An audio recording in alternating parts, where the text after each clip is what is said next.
황만근은 이렇게 말했다. 연습 한번 해볼게요. 근데 기억이 나죠? 어제 밤에 했으니까. 우선은 황만근이라는 사람은 농촌에서 농사를 짓는 사람인데요. 사람들한테 바보 취급을 당하고 바보 취급을 당하지만 그래도 성실하고 책임감 있게 마을 일에 앞장을 서는 사람이에요. 제가 지금 아침이라서 머리가 안 깼어.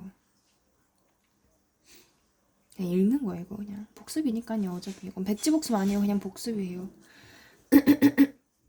지금 황만가는 굉장히 이타적인 삶을 살았다는 걸 알 수가 있고요. 이 소설에서 주요 인물들이 황만근이랑 마을 사람들이 나와요. 이 둘의 이제 약간 좀 모습을 비교를 하면서 봐야 되는데 목도 안 풀렸네.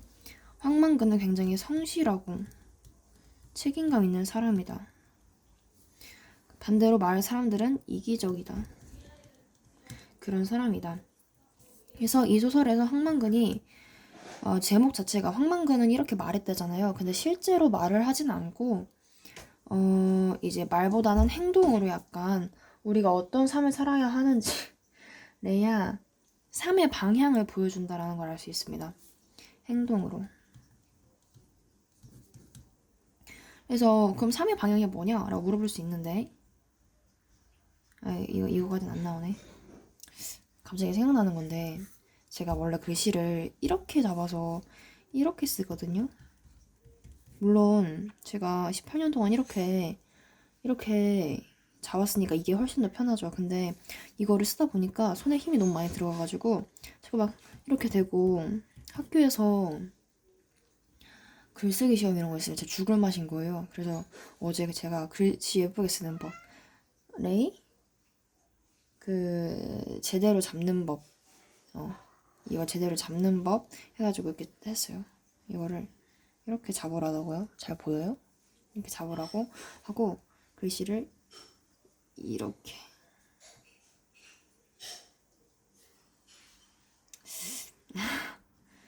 이렇게 쓰래요. 가로는 길게, 세로도 길게 곧바르게, 이응 똑바로 보이게 하고 기역, 니은, 기역, 니은, 기역, 니은 데스. 어쨌든 그래서 우리가 내용을 먼저 볼게요. 내용은요, 발단이 있죠. 맨 처음에 내용이 어떻게 시작을 하냐면 황만근이 실종이 되면서 시작을 해요. 황만근이 농민 걸기 대회가 있은 후로 실종이 됐다 라고 딱 주인공이 실종이 됐다는 걸 먼저 알려줌으로써 독자들이 주인공이 실종이 됐다고? 왜? 이러면서 약간 관심을 가질 수 있고 흥미도 가질 수가 있다. 그리고 이 소설 자체가 처음에 황만근이 실종이 된 다음에 그 다음에 이 사람이 어떻게 살았다 이런 것들을 보여줘요. 그러니까 그의 삶을 약간 추적을 하듯이 보여주는 그런 구성으로 돼 있거든요. 구체적인 일화를 제시를 하면서. 그래서 처음에 황만근의 죽음이 나오면서 마지막에 약간 스포지만 황만근이 죽으면서 끝난단 말이에요. 그래서 처음에 황만근이 죽으면서 시작을 하고 마지막에 황만근이 죽으면서 시작을 해가지고 이게 대응이 된다. 내용이 대응이 된다. 그래서 구성상의 완결성을 높여줄 수 있다. 완결성을 높여줄 수 있다라는 특징이 있습니다. 그 다음 발단 갔으니까 전개로 가야겠죠. 전개는요. 황만근의 이제 배경에 대해서 말을 해줘요. 어떤 사람인지. 우선 황만근은요. 전쟁 때 아빠를 잃고 엄마의 뱃속에 있는 채로 태어나요. 그래서 편모 밑에서 자라는데 약간 좀 모자라게 자랍니다. 약간 좀 지능적으로 약간 좀 문제가 있는 그런 상태로 자라가지고 사람들한테 굉장히 놀림의 대상이 돼요. 그래도 굉장히 잘 살았는데 어느 날 이제 자살을 하려던 어떤 처녀를 발견하고 황만근이 구해줘요. 그래서 이 사람이랑 결혼해서 아들도 낳고 하는데 아내가 이게 아들이 7개월 만에 태어났다 했나? 황만근이랑 결혼을 해가지고 7개월 만에 태어났다 했나? 그러니까 사람들이 이 아들은 황만근의 아들이 아닐 것이다. 원래 얘가 베고 있던 아들일 것이다. 라고 이렇게 소문을 막 내요. 그래서 아내가 도망을 가.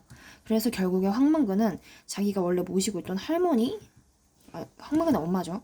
할머니, 그리고, 여기 손자 뭔 개소리야. 아들. 이렇게 해서 다 같이 이렇게 열심히 살아갑니다. 이런 황만근의 배경에 대해서 말을 해줘요. 그리고 위기를 가면은, 결국에 위기. 이제 사건이 시작이 되죠. 농민 걸기대회가 이제 열리는데 여기에 사람들이 이제 참가를 하자고 해요. 근데 이때 농민 걸기 대회에 참가하는 원래 조건이 경운기를 모는 거였단 말이에요. 경운기. 근데 나중에 가면은 실제로 사람들은 경운기를 몰고 가지 않고 트럭을 몰고 갑니다. 트럭을 몰고 가는데 이제 이장이 이제 황만근한테 경운기를 물고 가라 라고 이렇게 지시를 내리죠. 근데 원래 농민 총걸기 대회라는 것 자체가 농촌 사회, 당대 농촌 사회에 있던 부채를 탕감을 해달라는 그런 시위였는데 사실 황만근은 부채가 없었어요. 그러니까 굳이 참가를 하지 않아도 됐죠. 그 농민 걸기 대회에. 근데 이제 이장이 야, 네가 그래도 농사 짓는 사람인데 거기 참가 안 하면 어떡하겠냐. 우리 의리로 한번 참가를 해보자. 이렇게 말을 해가지고 결국 경운기를 끌고서 이제 참가를 하기로 합니다. 그래서 이때 나오는 이 이장이 이 소설 속에서 아까 마을 사람들이 이기적이라 했잖아요. 그 이기적인 마을 사람들을 대표하는 그런 풍자와 비판의 대상이라고 볼 수가 있고요. 그리고 이 경운기가 나타나는 게 아주 중요합니다. 한 3개 정도 의미가 있는데요. 우선 황만근의 경운기는 거의 막 다 쓰러질 것 같고 다 부서질 것 같고 이런데 황만근이 계속 고쳐서 써요. 그 이유가 뭐냐면 황만근의 아내가 선물을 했다 했나? 어쨌든 그랬었거든요. 그래서 이 경운기, 계속 고쳐 쓴 이 경운기라는 게 소박하지만 진실한 황만근의 삶을 상징을 한다 라고 볼 수가 있어요. 이게 어떻게 또 연계가 되냐면 이게 소설을 읽다 보면은 경운기를 계속 사용을 하는 걸 보면 황만근이 계속 살아간다는 걸 알 수가 있고 마지막에 경운기가 부서지면서 황만근이 죽거든요. 그러니까 약간 좀 황만근이랑도 약간 좀 밀접한 관련이 있지 않을까라는 걸 생각을 할 수가 있습니다. 그리고 두 번째는 기계화된 농촌을 상징을 해요. 농민 걸기 대회가 열리게 된 게 농촌의 부채 때문이라 했잖아요. 근데 농촌의 부채가 생기게 된 게 그때 정부가 농촌에 가가지고 야, 농촌 좀 발전시켜야 되지 않겠냐 하면서 막 능력이 안 되는 사람들한테도 막 빚을 막 빌려줘요. 그래서 사람들이 야, 그럼 나도 저 기계 사가지고 한번 농사일 해보고 싶다 해가지고 막 이 기계도 사고 저 기계도 사고 막 한단 말이에요. 그래서 막 경운기도 생기고 이런 거예요. 그래서 여기 나오는 경운기 자체가 기계화된 농촌을 상징을 한다라고 볼 수가 있고요. 농가 부채의 주요 원인이라고 볼 수도 있습니다. 그리고 세 번째는 그냥 단순하게 경운기 몰고 갔으니까 농민 걸기 대회 그냥 투쟁의 수단이라고 볼 수 있는데 이건 그렇게까지 중요하진 않은 것 같아요. 네, 그래서 위기 한번 밟고 이제 절정 가야죠. 위기가 가장 극대화되죠. 절정. 이 농민 걸기 대회가 있었는데 일주일 후에 황만근이 죽어서 돌아왔어요.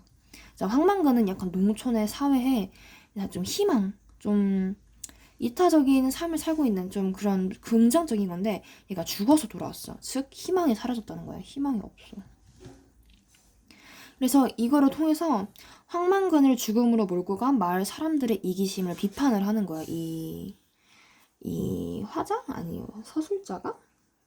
이 소설이 결국 황만근이 너네 이기심 때문에 죽었어 하면서 그래서 절정이게 그래요. 절정 위기 이거 가자 했는데 절정 황만근 죽었어. 그래서 결말에 약간 좀 특이한 구성이 나오는데 보통 이게 전의 형식이라고 했잖아요. 전의 형식 맞지?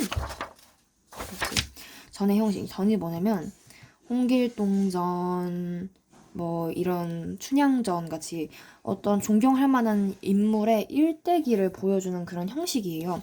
이것도 황만근이라는 우리가 존경할 만한 인물의 일생을 보여주고 있잖아요. 근데 맨 마지막에 이런 전의 형식에다가 묘비명을 갑자기 적습니다. 묘비명. 묘비에 사람 죽었을 때 쓰는 그런 거 있잖아요. 그거를 써요. 독특하죠. 독특해요. 그래서 마지막에 이 황만근이 이렇게 말했다에 나오는 민씨라는 인물이, 이 민씨라는 인물이 유일하게 황만근을 긍정적으로 보거든요.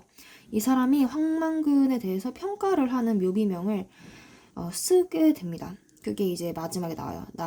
민씨는 나 이렇게 평가를 했다 하면서 2000 몇 년 그 사람 뭐 죽은 날짜 이런 거 써가지고 묘비명을 씁니다. 그래서 이 묘비명이 그러면 의미를 하는 게 있을 거 아니에요. 단순히 묘비명을 쓰진 않았을 거예요. 그래서 한 3가지 정도 의미가 있는데, 첫 번째는 이 소설에서 부각을 시키고 싶은 인물의 모습을 그냥 묘비명에 직접적으로 쓰는 거예요.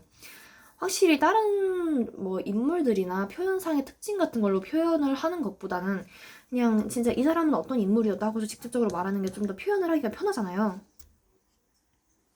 그래서 작가가 부각시키려는 인물의 모습에 대해서 묘비명에 잘 이제 설정을 해놨다. 두 번째는 약간 작품 전체적으로 이게 아무래도 농촌을 배경으로 한 소설이다 보니까 사투리도 많이 나오고 비속어도 많이 나와요. 그런 것들을 통해서 약간 좀 해학적인 요소가 있다고 볼 수 있는데, 여기에서는 작품 전체의 해학적 어투랑 대비되게 묘비명은 되게 근엄하게 진지하게 써가지고 인물의 죽음을 기리는 효과를 합니다. 그리고 세 번째는 본문에는 실제로 드러나 있지 않았지만 인물의 행적과 삶의 모습에 대해서 이 사람은 어떤 사람이었어 라고 이 사람이 추가적으로 말을 하는 그런 구성을 가지고 있어요. 그래서 이런 묘비명을 씀으로써 황만관의 삶에 대해서 예찬을 하고, 그리고 마을 사람들에 대해서 다시 한번 비판을 하는 효과를 불러일으킵니다. 이거 소설 자체가 그냥 공부하다 보면은 마을 사람들 비판하고 다시 황만근 멋졌고, 다시 마을 사람들 비판하고, 다시 황만근 멋졌고, 이런 식으로 구성이 돼서 약간 좀 공부하면서 약간 좀 지루했어요. 아니에요. 이것도 마을 사람들 비판, 저것도 이기적인 마을 사람들 비판하면서 좀 지루했어요. 소설 자체는 되게 재밌었는데. 그래서 결국에 이 소설에서 나타내고자 하는 주제는 무너져가는 농촌의 현실 플러스 인정이 메마르고 이기적인 세태, 마을 사람들을 비판을 하는 거죠. 자, 농촌의 현실 플러스 이기적 마을 사람들. 그리고 이거는 약간 좀 대비되게 더해지는 게 황만근의 3의 행적 이것들이 이제 나오죠. 그래서 얘네들 비판하고 얘네는 약간 좀 예찬하는 그런 소설이었습니다. 그래서 특징을 아주 간단하게 한번 보자면, 갈래는 단편 소설이자 농촌 소설이고요. 이건 쉽죠. 성격이 향토적이고 해학적이고 현실 비판적이다. 이거 읽어보면 다 알 수 있어요. 그리고 사투리를 사용한다. 사투리. 아까 말했죠. 사투리를 사용해가지고 현장감이랑 생동감을 높인다. 이건 뭐 당연한 거고요. 중요한 게 이것도 아무래도 전통 문학이잖아요. 옛날부터 내려져 왔던 거. 그러니까 이 전통 문학만이 가지고 있는 특징도 얘가 가지고 있어요. 첫 번째는 해학과 풍자입니다. 해학과 풍자. 네, 이 중에서 해학은 사람들의 모습을 약간 좀 첫 번째로 희화화를 하고요. 두 번째로 언어 유희를 사용합니다. 제가 본문에 공부를 했었는데 사실 이 희화화는 어디 쓰였는지 잘 모르겠어. 이거는 어디 쓰였는지 잘 모르겠어. 희화화? 이런 거 있었나? 근데 언어 유희는 좀 꽤 나오거든요. 한 3번에서 두 번, 3번 정도 나오거든요. 뭐 망근인가 방근인가 이런 비슷한 말을 쓰기도 하고, 망근이가 너무 돼지고기 방근만 해가지고 작아가지고 내가 보질 못했다, 이런 언어 유희가 쓰이기도 합니다. 그래서 해학은 이 정도로 보고, 풍자는 좀 비판하는 거죠. 뭐를 비판해요, 이 소설에서? 당연하게도 마을 사람들을 비판을 하죠. 마을 사람들. 그리고 약간 좀 확장을 시키자면 마을 사람들을 통해서 현대인의 모습에 대해서 비판을 한다고도 볼 수 있어요. 갑자기 현대인이 왜 나와요? 라고 할 수도 있는데 저도 잘 모르겠어요. 마을 사람들을 비판을 하는 게 약간 좀 이기적인 현대인의 모습을 좀 더 비판하고자 했던 건가 봐요. 단순히 그냥 마을 사람들을 그냥 진짜 있는 그대로 그 마을 사람들 못됐어 하면서 비판하고 싶어가지고 이 소설을 쓴 건 아닐 거 아니에요. 이런 마을 사람들을 통해서 내가 나타내고 싶은 더 큰 의미가 있는데 이 소설에선 그게 현대인의 모습이다. 요즘 현대인들 너무 이기적이야. 자기밖에 생각 못해. 이런 것들을. 그래서 이런 걸 우리가 골겜이라고 해요. 비판을 하는 아름다움? 뭐 비슷한 거예요. 그리고 두 번째는요. 전의 형식을 변형을 합니다. 아까 말했죠. 옹길동전 이런 전의 형식을 변형을 해가지고 재구성을 했다. 세 번째는 약간의 환상성. 이 소설 중간에 토끼가 어쩌고 하는 부분이 나와요. 기억은 잘 안 나는데 그 부분에서 환상성이 잘 드러났나 봐요.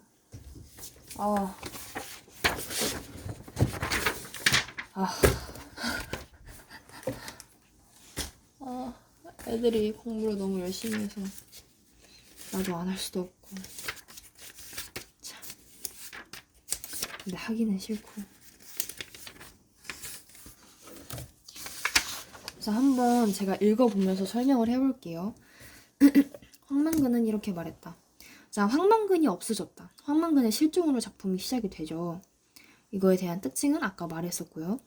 새벽에 혼자 경운기를 타고 집을 나간 황만근은 늘 들리를 나가면 돌아오는 시각인 저물역에 돌아오지 않았다. 술을 마시고 취하더라도 어쩌고 저쩌고 한밤이면 어쩌고 저쩌고 다 읽을 수는 없겠구나. 본문은 그냥 보면서 할게요. 여기 저물역에도 돌아오지 않았고 한밤에도 돌아오지 않았고 아침에도 돌아오지 않았다는 게 저물역에서 한밤으로 넘어가도 않았고 한밤에서 아침으로 넘어가도 않았다는 걸 표현을 하고 있으니까 시간의 흐름에 대해서 말을 하고요. 이거를 통해서 사태가 얼마나 심각한지.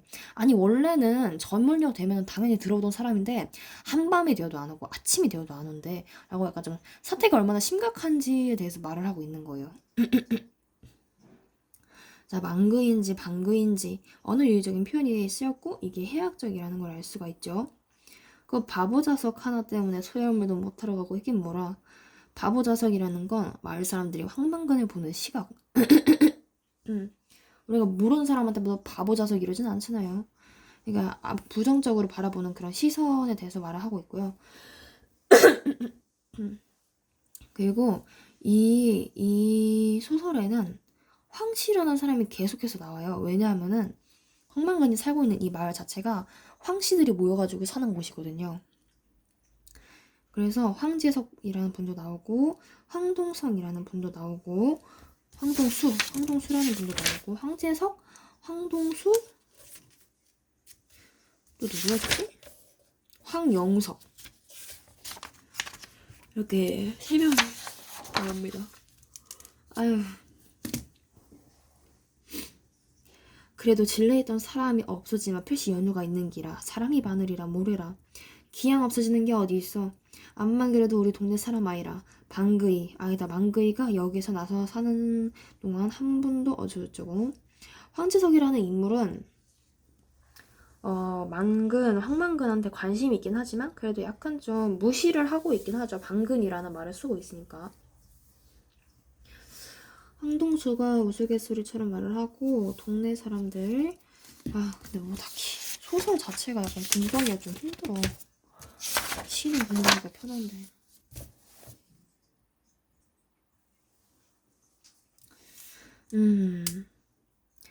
여기 또 있네. 사람이라고 빈명이나 되나? 군전지 사람이 모두 모있다 기 100명이 될라나 말랑한데 방그이는 돼지고기 방금만 해서 그런지 안 보이더라 게. 자, 방그이는 돼지고기 방금만 해서 이거 언어 유희죠. 그래서 왜 농민 보고 농민 걸기대에 꼭 나오라 했는데 뭐가 잘못됐나?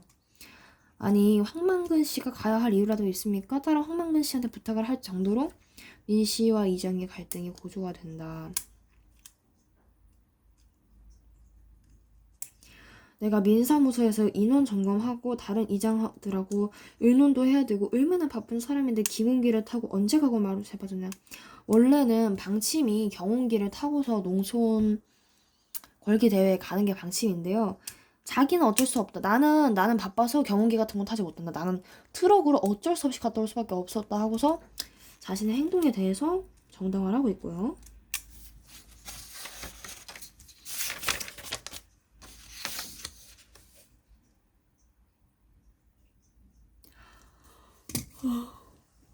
아침부터 바쁜 사람 불러내 놓더니 사람 말을 알아듣도 못하고 엉뚱한 소리만 했어. 누구 맹구로 반동가리가 났나? 이게 뭔 뜻이냐면 누구처럼 이게 반동가리가 났나? 좀 부족하나? 이런 뜻이죠. 누구가 황망근을 말을 하는 거죠. 황영석 씨는 45살이신데 가장 젊은 축에 속한대요. 그만큼 농촌이 많이 고령화가 되었다라는 걸 알 수 있고, 지금부터 좀 중요한 거 할 건데, 사람들이 황망근의 실종을 이제 자기가 살아가면서 조금씩 느끼게 돼요. 그걸 정리를 해보면요. 처음에는 황영석이라는 사람이 분뇨를 퍼내면서, 내가 황망근이 있었으면 내가 이런 짓까지는 안 해도 됐을 텐데 황망근이 없으니까 내가 해야 되네, 이렇게. 그리고 원래 황망근이 분뇨를 퍼내면은 사람들한테 다 공평하게 내놨는데 이 사람은 자기 것만 퍼가지고 자기 것만 내놔. 이 사람도 약간 좀 이기적이죠. 군말 없이 했을 일이었다. 망근이가 있었으면 저 걸음이 우리 밭으로 올 낀데. 황영석이 아까 자기가 퍼가지고 자기 밭에 가져왔다 했잖아요. 그래서 여신오인, 이 사람이 저기만 당하면 안 되는데 우리 집도 와야 되는데 망그이가 있었으면은 저 걸음도 우리 밭으로 옮긴데 걸음 분배 하면서 또 느끼고요. 아이들은 소금 장난을 하다가, 아니 우리가 싸웠는데 원래는 황망근이가 우리의 이제 좀 사리 분별을 해줬는데 없으니까 좀 어디 갔냐, 장난 어쩌죠. 그리고 네 번째가 황망근가. 사람들이 황망근을 무시를 하면서도 황망근가라는 걸 부른대요. 전 이걸 듣고 약간 좀 어이가 없었어요. 네, 그랬고요. 이 페이지에서 더 봐야 될 게, 황망근이 마을에서 이런 일을 했다라고 서술자가 직접 말을 해줬어도 되는데, 이 소설에서는 황영석이 말을 대신해주고 여신오인이 황망근은 나한테 그렇게 공정하게 베풀었지, 분배를 해줬지라면서 황망근의 일을 이제 등장인물을 통해서 이제 나타내잖아요. 그래서 이런 거를 통해서 황망근의 이타적인 모습과 대조적인 인물들의 모습이 보여요. 첫 번째는 황영석이 있죠, 대표적으로. 황영석은 황망근의 생각을 하면서도 자기가 푼 분뇨는 자기 밭으로만 가져가요. 그러니까 황망근의 이타적인 모습과는 대조적인 인물의 모습이 보이고요. 두 번째는 황망근의 착한 성격이 더욱 강조가 된다라는 그런 게 있습니다. 그래서 이제 황망근의 선한 성격, 황망근이 있었으면 군말 없이 했을 일이었다. 공평하게 나눠주었다. 옳고 그름을 판단하는 일에 능하다는 거죠.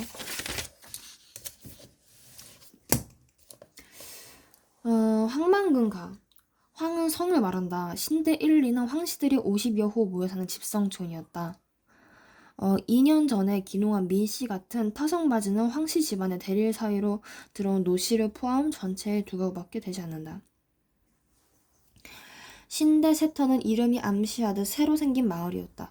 황망근의 부친은 전쟁 중에 죽었다. 그의 어머니는 그때 이미 그를 베고 있었는데 남편을 여의고 황망근의 나은 까닭에 학렬을 따서 이름을 지어줄 사람이 없어 집에서 우러러 보이는 산, 망근산이라는 이름을 받았다.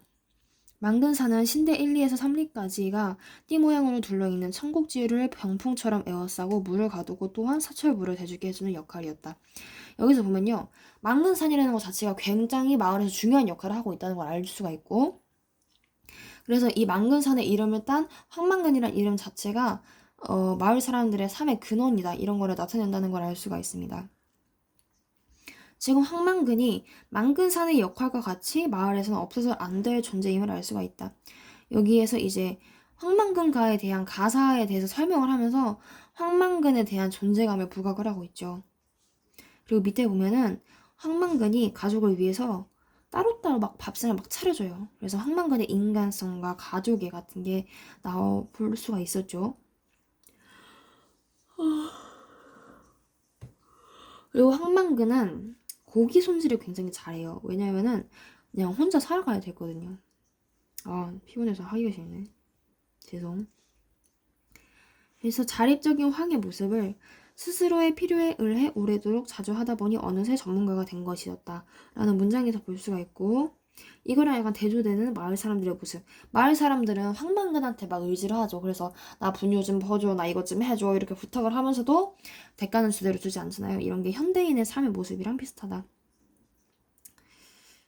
본문에 보고 그러다가 그가 만든 음식을 보고 나선 감탄을 하면서 희한할세 바보가 라는 말을 붙이는 게 있지 않았다. 바보라는 것 자체가 황만근에 대한 편견이 담긴 말이죠. 바보는 요리를 못할 것이다 라는 것 자체. 어휴. 황만근은 또한 책에 나오는 예는 몰라도 염습과 사역같이 남이 꺼리는 일은 잘했다. 굉장히 이타적인 삶이었죠. 자기 일도 아니었는데. 마을 길 풀깎기, 도랑 청소, 공동 우물 청소 같은. 그래서 구체적인 사례들을 막 말을 하고 있어요. 연습과 삼엽, 그리고 마을 길 풀깎기, 도랑 청소, 공동 우물 청소 이런 거. 그런데도 사람들은 이런 걸 막 황만근 씨한테 막 시키면서도 야 우리니까 이 정도로 너 이렇게 써주는 거야. 너 아니었으면 우리 아니었으면은 너 어디 가서 굶어 죽었을걸 이러면서 야 우리 덕분이야 라고 약간 좀 황만근의 수고를 인정하지 않으면서 오히려 합리화를 하고 있죠. 그래서 마을 사람들의 위선적인 태도가 나타나고 이런 간접적인 말을 통해서 제시함으로써 이 마을 사람들을 풍자를 하고 있습니다. 자, 그리고 그는 대부분 고장은 스스로 고쳐다 해서 자립적인 황만근의 삶의 방식에 대해서 알 수가 있고요. 목 아파. 이 안쪽 목이 아픈 게 아니라 바깥쪽에 물리적인 목이 아픈 겁니다. 코로나가 아니에요. 자, 그리고 절정 갈게요. 일주일 뒤에 황만근은 돌아왔다. 그의 아들이 그를 안고 돌아왔다. 한 항아리밖에 되지 안 되는 그의 뼈를 담고 돌아왔다. 경운기도 돌아왔다. 수레는 떼어내고 머리 부분만 트럭에 실려 돌아왔다. 황만근 아니면 그 누구도 작동시킬 수 없는 그 머리가 바보처럼 주인을 태우지 않고 돌아왔다. 자, 계속 돌아왔다라는 그 말이 계속 반복이 되잖아요. 이걸 우리가 점층적인 구조라고 하는데요. 황만근의 죽음을 분명하고 또는 엄숙하게 계속 반복을 해서 말을 하면서 이제 드러내고 있다라는 걸 알 수가 있습니다. 그래서 이제 경운기도 돌아왔는데 경운기가 이제 고장이 나서 돌아왔대요. 근데 황만근도 죽어서 돌아왔잖아요. 그러니까 경운기 자체가 황만근의 삶 그리고 일부분을 의미를 한다라는 걸 볼 수가 있고요. 이제 결말 가면 아까 말했듯이 황에 대한 서술자의 평가가 나타나 있죠. 논쟁. 전통적인 묘비명의 양식을 차용을 했습니다. 그래서 황에 대한 평가가 나와요. 첫 번째는 후년에는 그 누구보다 지혜로웠다. 두 번째는 어떤 수고로운 가르침도 함부로 하지 않았다. 세 번째는 늘 부지런하고 근면했다. 네 번째는 어려움이 있으면 언제나 함께 하였고 공에는 자신보다 남을 내세워 뒷사람을 놀라게 했다. 다섯 번째는 그는 효자였고 또한 아버지였다. 이런 황만근에 대한 긍정적인 평가를 하고요. 황만근의 삶에 대해서 요약적으로 제시를 합니다. 그가 어떤 삶을 살았는지.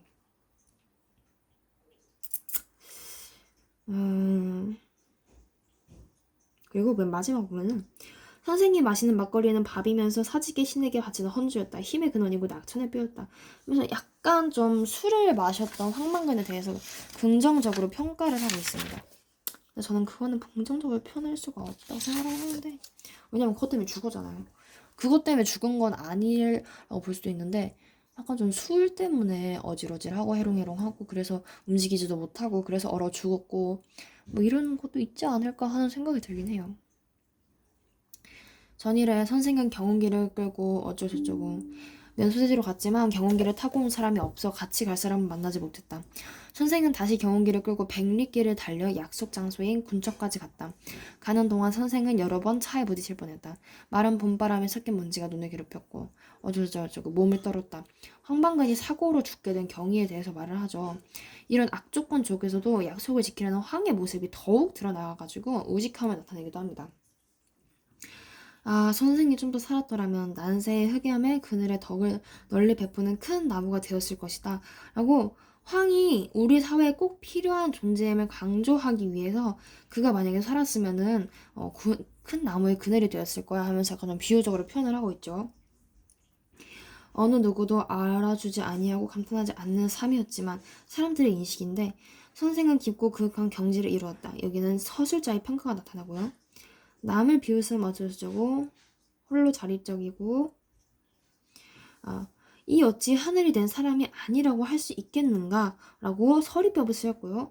어찌 하늘이 내고 땅이 일으킨 사람이 아니랴. 서리법을 2번 쓰였어요. 그래서 이 부분에서는 서술자가 황만근에 대해 평가한 거, 황만근의 평가가 직접적으로 드러납니다. 당기 4330년 5월 스무날 묘비명을 지었다 말을 하고 있죠. 그래서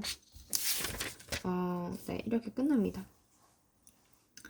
그래서 처음 부분을 황만근의 실종으로 나타냄으로써 얻을 수 있는 이거 보여도나? 효과는요. 첫 번째는 독자가 황만근이라는 인물에 대해 관심을 갖고 작품에 대해 호기심을 갖도록 한다.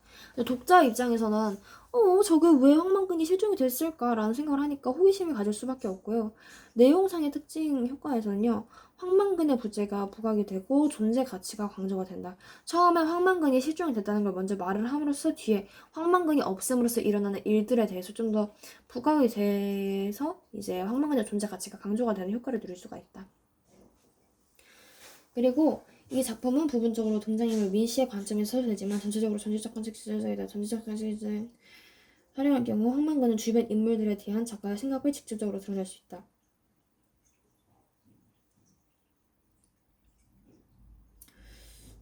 작가는 황만근의 삶의 태도를 이찬하고 마을 사람들의 이기적인 면모를 구체적으로 비판하기 위해 해당 시점을 사용하였을 것이다.